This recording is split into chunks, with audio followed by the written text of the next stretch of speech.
My name is Marvin Abel. I am 40 years old, and I have earned the right to voice my opinion.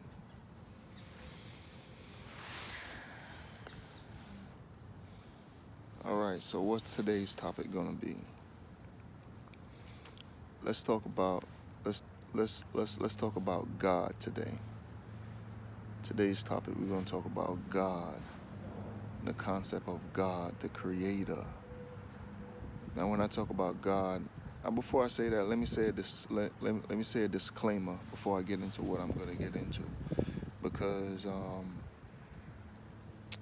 I might say things that might hurt people, might alarm people, that people might not have heard of before. And I want you to know my intention is not to hurt you or to pass any negative judgment on you, but just to have a dialogue and to give a different perspective on different subjects like God or the concept of God. And so I want to put that out there for you to prepare yourself and know that, life goes on. No matter what situation you in, life goes on. You're still going to have to take care of yourself. You're still going to have to live. So make the best of the situation. But don't be alarmed and don't feel like you can't go on the next day. Yeah, so God, the creator of life, the omnipotent, what I know about God, what I've been taught about God, and what I believe is most people's understanding of God is that God knows everything. God created everything.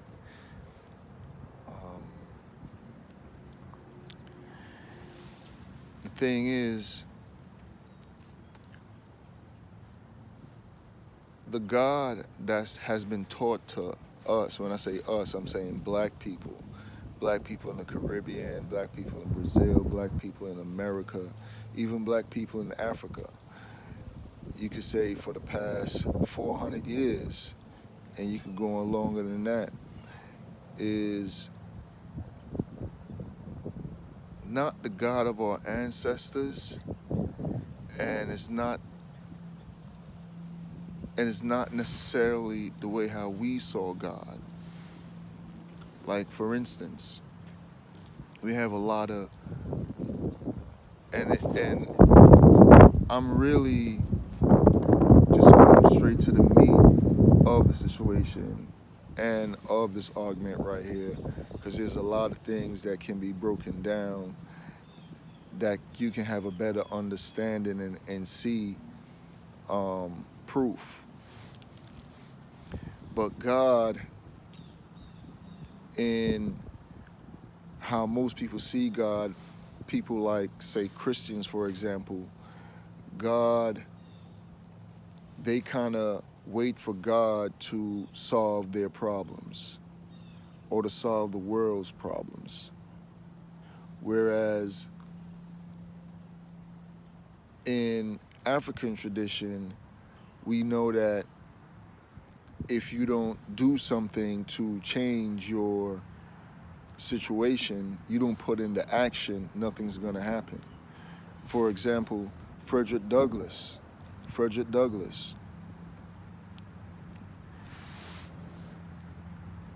in one of his speech, he mentioned that for 20 years he prayed for freedom, and freedom never came until he used his feet, until he put action into play. So hundreds of years ago, our people are telling us that God is a God that's going to help those who help themselves. God is, from what I've seen in my life, God is not a God that's going to stop a innocent baby from being killed in any brutal type of way. God is not a God that's going to stop that. I'm not saying that God is not a God that can stop that. But I'm saying God is not a God, for what we've seen, that's going to stop that. God is not a God that's going to, God wasn't a God that stopped slavery.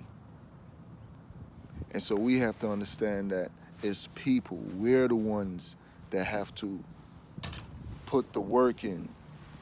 We're the ones that have to change our situation.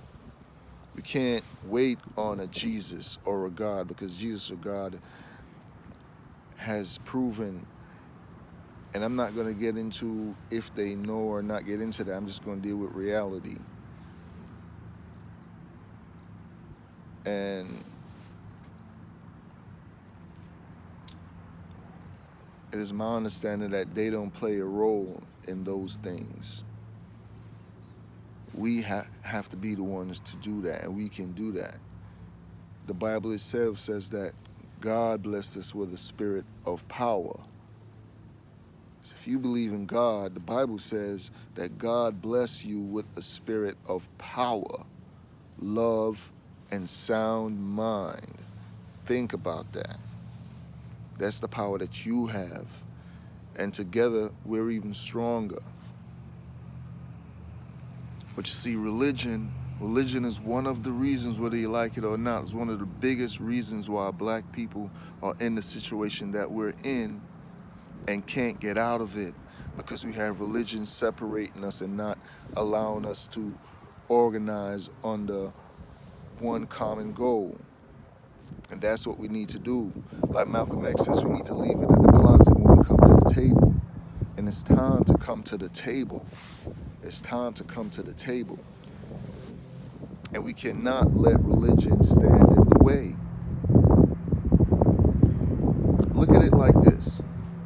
With all of the different religions in the world, all of the different influences, all the different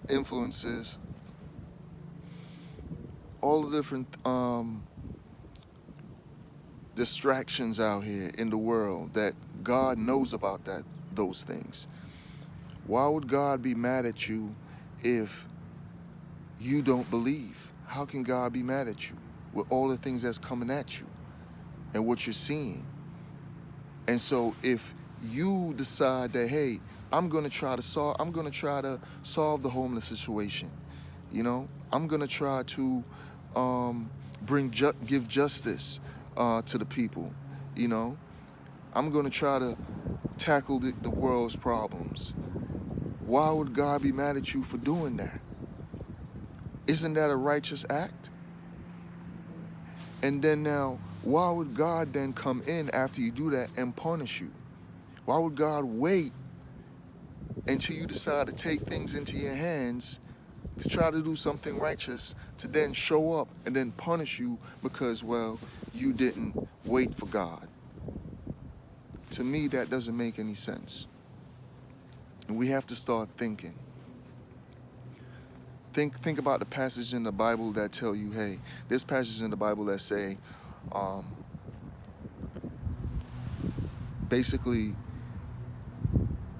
all of our deeds are like filthy rags to God, and I don't believe that. I don't believe my righteous deeds are filthy rags,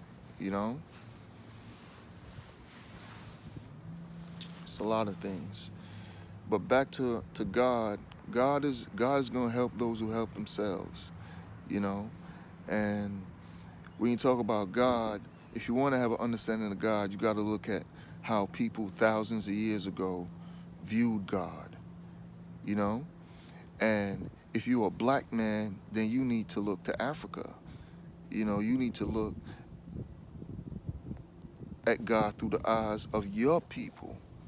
And then when you start to study and research, you will see that your people have the first concepts of God, and it is so enlightening for anybody out there who wants to know who is God, or what is the concept of God, or how to pray to God, or how to harness the power of God. You have to go into African history. You have to look through God through the eyes of your people.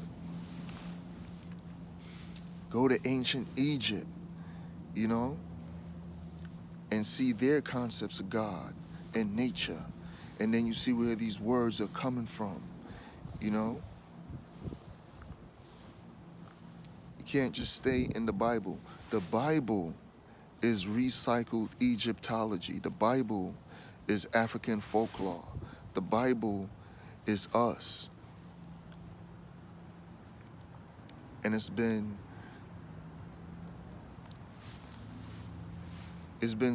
constructed in a way to confuse and to enslave.